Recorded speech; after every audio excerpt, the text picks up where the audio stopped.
Send a series of emails or SMS messages automatically by using our Automation Path Builder. In this video tutorial, we'll show you how it all works. To begin, choose Automations from the options. From there, click the Create an Automation button.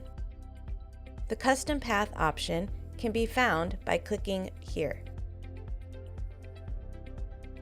Next, choose the trigger that starts your customer on their path. You can choose any of the options here. Just read the descriptions and pick the one that best suits your needs. With your path created, customize any of the trigger details. The options here are unique based on the option you chose previously. Next, click and drag in any of the actions here on the left. Once you've added an action, click the three dots here to edit and customize it as needed.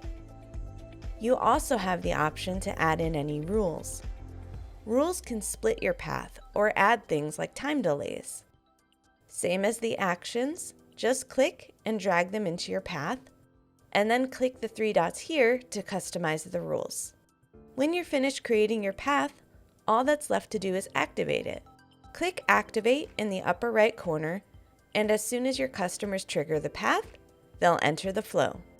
Automate your emails and SMS messages with custom paths and the Automation Path Builder from Constant Contact.